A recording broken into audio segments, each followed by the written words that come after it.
है बच्चे, कैसे हैं आप लोग। आज हम लोग एनटीपीसी सेट नंबर 26 का डिस्कशन स्टार्ट कर रहे हैं और देखते हैं इसमें क्या क्या प्रश्न हैं जो आपके लिए बहुत बहुत लाभदायक हैं। चलिए देखते हैं, पहला प्रश्न हम लोग देखते हैं। यहाँ देखिए, सीधे आते हैं। यहाँ देखिए क्या है आपका, ये देखिए, भूमि से टकराकर फुटबॉल गेंद ऊपर उछलती है, क्यों। तो बच्चे, जब भी भूमि से गेंद टकराएगी तो यह क्या होगा, प्रत्यास्थ गुण के कारण ऊपर की ओर भागता है, और ऊपर से पुनः जब नीचे आएगा तो फिर क्या होगा, ये प्रत्यास्थता के कारण ही ऊपर नीचे गमन करता है। तो ऐसा उसके अपने प्रत्यास्थ गुण के कारण होता है। आंसर हो गया डी नंबर। क्या होगा, डी नंबर। अब थोड़ा सा देख लीजिए, रबड़ जो है वह सिस पॉली आइसोप्रीन होता है, यानी आइसोप्रीन का बहुलक होता है। रबड़ किसका बहुलक, तो सिस पॉली आइसोप्रीन होगा, यानी आइसोप्रीन का यह बहुलक होता है। और याद रखना है कि जब दो वस्तु आपस में टकराती है तो इस घटना को संघट्ट कहते हैं। और इस प्रक्रिया में क्या होता है बच्चे, तो अगर गतिज ऊर्जा और आपको संवेग दोनों संरक्षित रहता है तो उसे प्रत्यास्थ संघट्ट कहते हैं। यदि केवल आपको संवेग संरक्षित रहेगा तो उसे हम, ठीक है, केवल संवेग संरक्षित रहेगा तो उसे हम क्या कहेंगे बच्चे, तो संवेग अगर केवल संरक्षित रहता है तो उसे अप्रत्यास्थ संघट्ट कहा जाता है। तो चलिए आगे बढ़ते हैं, नेक्स्ट क्वेश्चन देखते हैं क्या हमारा है। यहां देख लीजिए, संचायक बैटरियों में निम्नलिखित में से किसका प्रयोग होता है। संचायक बैटरी में आपको पता होगा कि हम लोग लेड और लेड ऑक्साइड, लेड कैथोड और लेड ऑक्साइड एनोड का प्रयोग करते हैं। इसमें आपको विद्युत अपघट के रूप में हम लोग सल्फ्यूरिक अम्ल का प्रयोग करते हैं। बच्चे क्या करेंगे, सल्फ्यूरिक अम्ल यानी H2SO4 का उपयोग किया जाता है। तो बच्चे, सीसा यानी सीसा निश्चित रूप से आपके संचायक बैटरी में होता ही होता है। तो ये आंसर हो जाएगा इसका सीसा। क्या होगा, सीसा इसका आंसर होगा। आगे बढ़ते हैं, नेक्स्ट क्वेश्चन देखते हैं क्या है हमारा। ये देखिए, जितनी तीक्ष्ण आवाज उतनी ही ऊंची होगी उसकी आवृत्ति। किसकी आवृत्ति बच्चे, तीक्ष्णता का मतलब हो गया पिच। पिच अगर अधिक होगा तो ध्वनि पतली होगी। ध्वनि क्या होगी, पतली होगी, यानी उसका श्रिलनेस अधिक हो जाएगा। और ठीक है, जैसे लड़कियों की ध्वनि, जैसे महिलाओं की ध्वनि, जैसे ठीक है आपको ले लीजिए चिड़ियों की ध्वनि, जैसे तार युक्त वाद्य यंत्र की ध्वनि, ठीक है, इन सब की ध्वनि क्या होगी, आपको श्रिलनेस इसमें ज़्यादा होगी, तीक्ष्णता इसमें ज़्यादा होगी, आवृत्ति ज़्यादा होगा, पिच ज़्यादा होगा। बच्चे, अगर ध्वनि का पिच कम हो जाए तो यह मोटी ध्वनि होगी, पिच कम हो जाए तो यह मोटी ध्वनि होगी, और इसका आवृत्ति भी कम होगा बच्चे। और जैसे पुरुष की ध्वनि, पुरुष का ध्वनि, जैसे ले लीजिए अनेक चीज़ों की ध्वनि जो है उसका पिच ज़्यादा होता है। तो ये ध्यान में रखिए, जैसे पुरुष की ध्वनि होगी, जैसे आपको बाघ यानी शेर का जो गर्जन है वो उसका पिच अधिक होगा बच्चे। लेकिन मच्छर का पिच क्या होगा, कम होगा, कम नहीं होगा बच्चे, बहुत अधिक होगा, यानी आवृत्ति अधिक होगी और ध्वनि बहुत पतली होगी। चलिए देखते हैं नेक्स्ट। इसके इलाज में केमोथेरेपी का प्रयोग करते हैं। बच्चे, आपको पता होनी चाहिए कि कैंसर यानी ऑन्कोजीन कहा जाता है। ऑन्कोजीन के इलाज में हम लोग ऑन्कोजीन कहते हैं, और ऑन्कोजीन यानी कैंसर उत्पन्न करने वाले जीन को हम ऑन्कोजीन कहेंगे। कैंसर के अध्ययन को ऑन्कोलॉजी कहा जाता है। कैंसर के अध्ययन को क्या कहते हैं, ऑन्कोलॉजी कहते हैं। और कैंसर के इलाज के लिए हम लोग दो तकनीक का प्रयोग करते हैं जनरली, रेडियोथेरेपी का प्रयोग करेंगे, थेरेपी, और दूसरा केमोथेरेपी का प्रयोग करते हैं, केमोथेरेपी का यूज करते हैं। यहाँ देखिए, आर्थराइटिस ये क्या होता है, तो आपको पता है यूरिक एसिड अगर आपके, ठीक है, आपके हड्डियों में जम जाता है तो उसके कारण आर्थराइटिस रोग है। ट्यूबरकुलोसिस ये बैक्टीरिया यानी जीवाणु के कारण होता है बच्चे। हेपेटाइटिस यह जो है विषाणु के कारण होने वाला रोग है। तो ये सब ध्यान में आपको रखनी चाहिए। आगे बढ़ते हैं, नेक्स्ट क्वेश्चन देखिए क्या हमारा है। जब एक श्वेत प्रकाश ग्लास प्रिज्म से गुजरता है तो निम्न में से कौन सा रंग सर्वाधिक परावर्तित होगा। तो बच्चे, श्वेत प्रकाश अगर प्रिज्म से गुजरेगा तो क्या होगा, तो यह 7 रंगों में विभाजित हो जाता है। सबसे अधिक वर्ण विक्षेपण बैगनी रंग का, जबकि सबसे कम वर्ण विक्षेपण लाल रंग का होता है। यानी सर्वाधिक परावर्तित कौन होगा बच्चे, तो सर्वाधिक होगा नीला रंग। ठीक है, सर्वाधिक परावर्तित यहाँ देख लीजिए, यहाँ नीला है, नारंगी है, लाल है और श्वेत है, बैगनी तो है नहीं।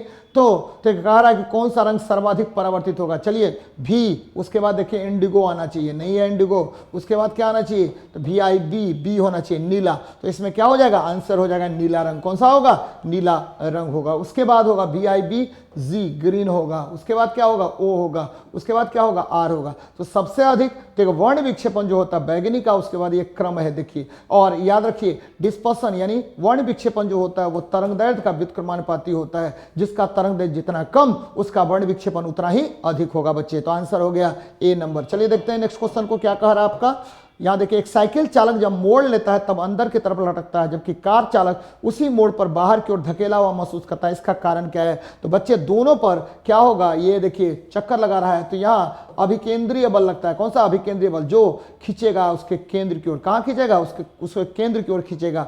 और ठीक है, जिसके कारण क्या होगा कि दोनों पर एक केंद्रीय बल महसूस करता है। अभिकेंद्रीय बल एक वास्तविक बल होता है जो, ठीक है, जो वस्तु को वृत्त के पथ पर बनाए रखने में महत्वपूर्ण कारक होता है। तो आंसर हो गया सी नंबर। साइकिल सवार और कार की चाल दोनों ही केंद्रीय बल महसूस करता है। तो याद रखना है इसको। आगे बढ़ते हैं, नेक्स्ट क्वेश्चन देखिए क्या होगा आपका। यहाँ देखिए, कौन सा रोग मच्छर द्वारा नहीं फैलता है? तो बच्चे रेबीज जो है मच्छर द्वारा नहीं फैलेगा। मलेरिया, ठीक है, मादा एनोफ्लीज, डेंगू एडिज एडिप्टिज, फाइलेरिया ये भी मक्खी के द्वारा मतलब मच्छर द्वारा फैलता है। और रेबीज ये जो है आपको वायरस यानी विषाणु जनित रोग होता है, और रेबडो वायरस के कारण यह रोग होता है। यह कुत्तों के काटने से यह रोग होता है। इस रोग में जल से डर लगने लगता है, इसे हाइड्रोफोबिया कहा जाता है। बच्चे क्या कहते हैं? हाइड्रोफोबिया कहा जाता है। चलिए देखते हैं नेक्स्ट क्वेश्चन को।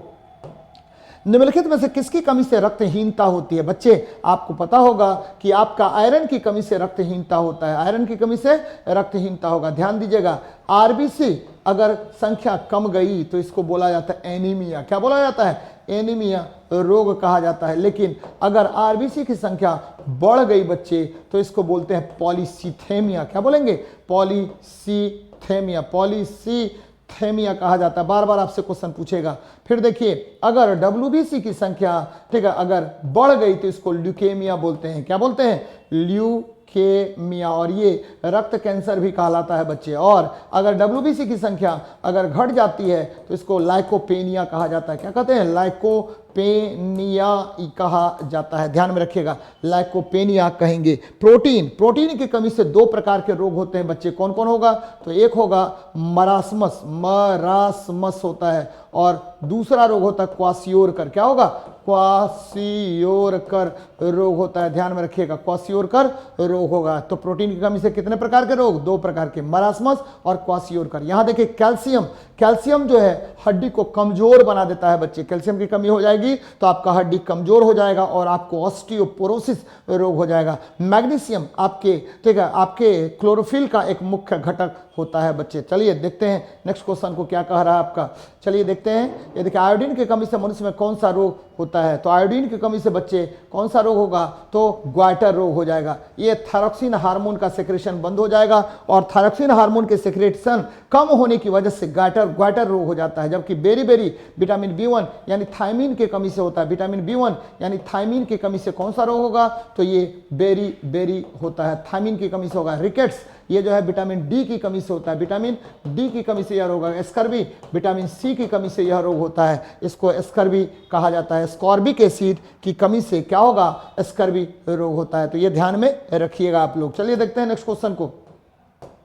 सूत्रण रोग यानी सिरोसिस किस अंग को प्रभावित करता है? तो बच्चे सिरोसिस जो होता है वो प्रभावित करेगा किसको? तो यकृत को प्रभावित करता है। जनरली ज़्यादा शराब पीने से यह रोग सिरोसिस रोग होता है। हृदय कार्डियोग्राफी कहलाता है बच्चे। मस्तिष्क जो है, मस्तिष्क में बहुत सारे रोग होते हैं, जैसे एपिलेप्सी, जैसे सेरिब्रल एपिलेप्सी बोलते हैं बच्चे। उसी तरह से अगर मेनिंजाइटिस बोले तो वो रोग भी मस्तिष्क को प्रभावित करता है। फेफड़ा को प्रभावित करने वाला रोग निमोनिया होता है बच्चे। कौन होगा? निमोनिया। ज्यादा शराब पीने से आपका लिवर जो है वो क्या होगा? सड़ जाएगा, और इसे ही लिवर सिरोसिस कहा जाता है। लिवर कैंसर भी इसे कहते हैं। याद रखिए, लिवर जो है वो पित्त रस का निर्माण करता है, और ये भोजन को क्या बना देता है? क्षारीय बना देता है। चलिए देखते हैं नेक्स्ट क्वेश्चन को। यहाँ देखिए, बोमेन का कैप्सूल का संबंध किससे है? तो बोमेन के कैप्सूल का संबंध गुर्दे से है बच्चे। किससे है? गुर्दे से। गुर्दे में नेफ्रॉन का ये एक मुख्य भाग होता है जो रक्त के छानने में एक महत्वपूर्ण भूमिका निभाता है। जबकि विटामिन बी कॉम्प्लेक्स जो है तो होता है बच्चे विटामिन B1 B2, ठीक है, उसके बाद आ जाइए B1 B2, उसके बाद B6 बी, ठीक है, B12, ये सब जो है आपको प्रमुख विटामिन होते हैं जो विटामिन बी कॉम्प्लेक्स का एक महत्वपूर्ण घटक बनाते हैं। तो बच्चे ये ध्यान में रखिएगा। विटामिन B3 भी होता है बच्चे, B3 को नियासिन कहते हैं, तो ये ध्यान में रखना है। हृदय जो है आपको शरीर के सभी हिस्सों में रक्त को ठीक है पहुंचाने का कार्य करता है, पंपिंग करने का कार्य करता है। जबकि मुंह जो है बच्चे, मुंह, हमारा मुंह जो है वो क्या करेगा, तो मुंह जो है वहां पर टाइलिन एंजाइम सेक्रेट होता है, जो ठीक है आपके जो खाद्य पदार्थ है, खाद्य पदार्थ में उपस्थित ग्लूकोज जो हमारा जो माल्टोज होता है उसको ग्लूकोज में बदलने का कार्य करता है टाइलिन एंजाइम। चलिए, स्टार्च को ठीक है माल्टोज में बदलने का कार्य करता है। चलिए नेक्स्ट देखते हैं क्वेश्चन को क्या कह रहा है आपका। यहां देखिए, अधिक ऊंचाई पर मानव शरीर में लाल रक्त कणिका, देखिए अधिक ऊंचाई पर जाएंगे तो दाब का मान घट जाता है, जिसके कारण आयतन का मान बढ़ जाता है। आयतन के मान के बढ़ने के कारण रक्त कणिकाओं की संख्या, रक्त कणिकाएं टूट जाती है छोटे छोटे कणों में और रक्त कणिकाओं की संख्या बढ़ जाएगी। बच्चे क्या होगा, रक्त कणिकाओं की संख्या यहां बढ़ जाती है, एकदम ध्यान में रखिएगा, क्या होगा, बढ़ जाएगा। चलिए देखते हैं, यहाँ अधिक ऊंचाई पर मानव शरीर में लाल रक्त कणिकाओं की संख्या क्या होगी, ठीक है, संख्या बढ़ जाएगी। क्या होगा, संख्या बढ़ जाएगी, एकदम ध्यान में रखिएगा, संख्या बढ़ जाती है। चलिए देखते हैं नेक्स्ट क्वेश्चन को क्या कह रहा है। तो बच्चे यहां देख लीजिए, नाभि रज्जु, नाभि रज्जु क्या होता है। तो बच्चे जब भी नाभि रज्जु की बात करेंगे तो यह प्रौढ़ संयोजी उत्तक होता है। आपको पता होगा कि मनुष्य के शरीर में सबसे अधिक मात्रा में पाया जाने वाला जो उत्तक होता है वो संयोजी उत्तक होता है। रक्त एक संयोजी उत्तक है और नाभि रज्जु प्रौढ़ संयोजी उत्तक है। भ्रूणीय संयोजी उत्तक जो है स्टेम सेल कहलाता है बच्चे, और यह जो है आपको सभी प्रकार के कोशिकाओं, सभी प्रकार के उत्तकों, सभी प्रकार के पदार्थों के निर्माण में सहायक होता है मनुष्य के लिए। चलिए नेक्स्ट देखते हैं क्वेश्चन क्या कह रहा है आपका। मधुमक्खी और कीड़ा किस वर्ग से संबंधित है, तो कीट वर्ग से यह संबंधित है। कीट वर्गों के अध्ययन को, कीटों के अध्ययन को एंटोमोलॉजी कहा जाता है। और मधुमक्खी में आपको पता होनी चाहिए कि यहां से फॉर्मिक एसिड सेक्रेट होता है। कौन सा एसिड, फॉर्मिक एसिड सेक्रेट होता है। और ये फॉर्मिक एसिड जो है इसका फॉर्मूला HCOH होता है। और ये डंक, डंक जो बोलते हैं, डंक किसके कारण, तो फॉर्मिक एसिड के कारण ही डंक उत्पन्न होता है। याद रखिएगा, डंक में फॉर्मिक एसिड होता है। और मधुमक्खी गमन करता है वेगल डांस करते हुए और इससे फॉर्मोन्स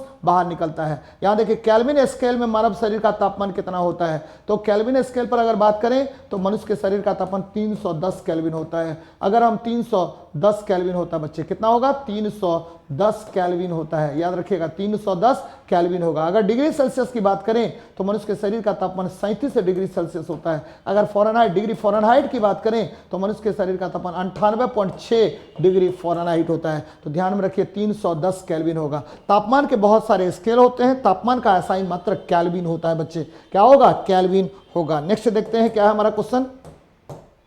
साइनस वेनोसस किस प्रकार के रुधिर को ले जाता है। साइनस वेनोसस जो है बच्चे वो अशुद्ध रक्त ले जाता है। आपको पता होनी चाहिए कि धमनी, धमनी जो है हृदय से शुद्ध रक्त को पूरे शरीर में पहुंचाने का कार्य करता है। पूरे शरीर में पहुंचाएगा। कौन सा रक्त, शुद्ध रक्त को पहुंचाता है पूरे शरीर में। ध्यान में रखिएगा बच्चे कि धमनी जो है शुद्ध रक्त को पूरे शरीर में अलग अलग भागों तक पहुंचाता है, जबकि सीरा जो है, सीरा में अशुद्ध रक्त प्रवाहित होता है और यह शरीर से रक्त को लेकर हृदय तक पहुंचाने का कार्य करता है। शरीर से शुद्ध रक्त को लेकर के कहां तक पहुंचाएगा, हृदय तक पहुंचाएगा। ध्यान में रखना है बच्चे इन सब चीजों को। चलिए आगे बढ़ते हैं, नेक्स्ट क्वेश्चन देखते हैं क्या कह रहा है। माचिस उद्योग में प्रयोग किए जाने वाले रसायन कौन से होते हैं। तो बच्चे माचिस उद्योग में आपको पता होनी चाहिए, माचिस है, माचिस उद्योग में potassium chlorate, KClO3, potassium chlorate एक चीज हो गया। दूसरा हो गया क्या, इसमें गोंद थोड़ा सी मात्रा में डाल दीजिए, ठीक। फिर क्या डाल दीजिए, थोड़ा सा लाल फॉस्फोरस, रेड फॉस्फोरस भी इसमें यूज कर दीजिए। और ठीक है, थोड़ा सा एंटीमनी सल्फाइड भी डाल दीजिए। तो ये बना लेता है क्या, माचिस का निर्माण करेगा। तो इसमें पोटेशियम, ठीक है, क्लोरेट का उपयोग करते हैं, पोटेशियम क्लोरेट का उपयोग करते हैं। तो माचिस उद्योग में पोटेशियम क्लोरेट का उपयोग किया जाता है। 3-4 यौगिकों का उपयोग करेंगे, पोटेशियम क्लोरेट, गोंद, लाल फास्फोरस और एंटीमनी सल्फाइड का उपयोग करते हैं बच्चे। चलिए देखते हैं नेक्स्ट क्वेश्चन को क्या कह रहा है आपका। सबसे कम तरंग लंबाई वाली किरण कौन होती है। बच्चे बार बार मैं आपको बताता हूं कि देखिए, तरंग लंबाई को अगर आधार बनाएंगे तो क्या होगा, सबसे पहले गामा होगा, उसके बाद ठीक है, उसके बाद एक्स होगा, उसके बाद ठीक है यू पराबैंगनी होगा, उसके बाद दृश्य प्रकाश होगा, उसके बाद ठीक है आई होगा अवरक्त किरण, उसके बाद माइक्रो तरंग होगा, उसके बाद रेडियो तरंग होगा। जब इधर से इधर जाएंगे तो लैम्डा का मान बढ़ेगा, यानी लाल रंग का जो ठीक है तरंग दैर्घ्य होता है वो सबसे अधिक, जबकि ठीक है आपको गामा किरण का तरंग बोलते हैं रेडियो वेव्स का तरंग दैर्ध्य जो है वो सबसे अधिक, और लाल रंग का भी तरंग दैर्ध्य सबसे अधिक होता है। रेडियो वेव्स का तरंग दैर्ध्य सबसे अधिक, जबकि ठीक है गामा किरण का तरंग दैर्ध्य सबसे कम होगा, ध्यान में रखिएगा। जबकि यहां देख लीजिए अल्फा किरण विद्युत चुंबकीय तरंग नहीं है, बीटा किरण विद्युत चुंबकीय तरंग नहीं है, एक्स किरण विद्युत चुंबकीय तरंग है, गामा किरण विद्युत चुंबकीय तरंग है। तो गामा किरण और एक्स किरण में सबसे अधिक आवृत्ति किसका? गामा किरण का। तो आंसर हो जाएगा डी नंबर। डी नंबर ध्यान में रखिएगा, गामा एक्स UV/IMR यानी तरंग दैर्ध्य सबसे अधिक किसका होगा? रेडियो वेव्स का होगा, और सबसे कम होगा गामा किरण का। लेकिन आवृत्ति सबसे अधिक गामा किरण का और आवृत्ति सबसे कम किसका? तो रेडियो तरंग का होगा। तो ये ध्यान में रखनी है आपको। चलिए देखते हैं नेक्स्ट क्वेश्चन को क्या कह रहा। चांदी का रासायनिक प्रतीक क्या होता है? देखिए चांदी मतलब Ag, चांदी का आपको एटॉमिक नंबर 47 होता है। चांदी फर्स्ट बी या 11वें वर्ग का तत्व होता है, फर्स्ट बी या 11वें वर्ग का तत्व होगा। और चांदी जो होता है बच्चे ध्यान में रखिएगा कि यह आपको हॉर्न सिल्वर से प्राप्त होता है। किससे प्राप्त होगा? हॉर्न सिल्वर से प्राप्त होगा। यहां देखिए सल्फर अधातु है, सिलिकॉन आपको अर्धधातु है, अर्धधातु यानी ठीक है आपको क्या है? अर्धचालक है। और टीन जो है ये सबसे अधिक ध्वनि उत्पन्न करने वाला धातु होता है। कौन? टीन। तो बच्चे आंसर हो जाएगा 90 का 3 नंबर। 90 का क्या होगा? 3 नंबर आंसर होगा। देखते हैं नेक्स्ट क्वेश्चन को क्या कह रहा है।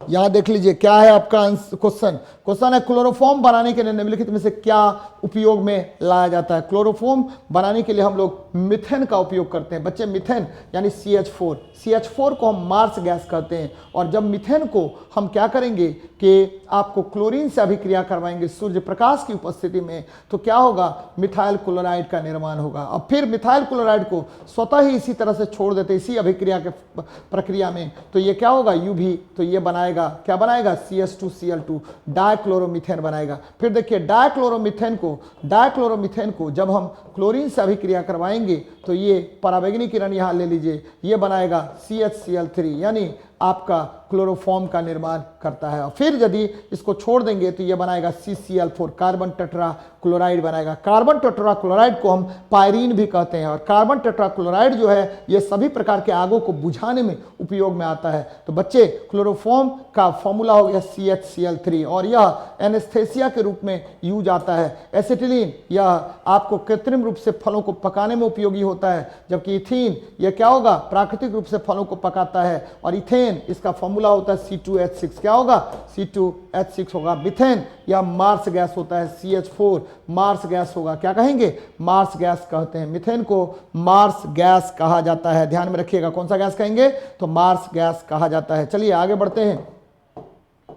यहां देखिए ब्लीचिंग पाउडर का आणविक सूत्र क्या होता है? तो ब्लीचिंग पाउडर का आणविक सूत्र कैल्शियम ऑक्सीक्लोराइड होता है। ब्लीचिंग पाउडर का आणविक सूत्र कैल्शियम ऑक्सीक्लोराइड होता है। इसे ठीक कैल्शियम ऑक्सीक्लोराइड या कैल्शियम हाइपोक्लोरेट भी कहते हैं। कैल्शियम हाइपोक्लोरेट भी कहते हैं बच्चे, हाइपोक्लोरेट कहा जाता है। ध्यान में रखिएगा कैल्शियम हाइपोक्लोरेट कहेंगे। CaOCl2 यह ब्लीचिंग पाउडर कहलाता है। और चूना कैल्शियम ऑक्साइड हो गया, जबकि कैल्शियम हाइड्रोक्साइड इसको लाइम वाटर कहा जाता है। लाइम वाटर कहते हैं यानी चूना जल कहा जाता है। किसको?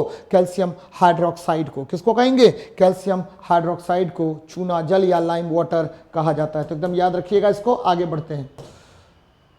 तो ये आपका चट्टानें कितने प्रकार की होती हैं? तो ये सब जो है आपको आपके जो आर्ट्स वाले सर ने करा दिया होगा। तो बच्चे ये आपका आज का डिस्कशन है। खूब अपना ख्याल रखिए, क्वेश्चंस को देखते रहिए। एनटीपीसी में लगातार अच्छे प्रश्न पूछे जा रहे हैं। चूंकि साइंस का सेक्शन कम पूछा जा रहा है तो फिर भी जो भी प्रश्न पूछे जा रहे हैं वो स्टैंडर्ड है। आप लगातार मेहनत करते रहिए। इसी तरह से हम 27 नंबर सेट पे आपसे मिलेंगे। जय हिंद, जय भारत।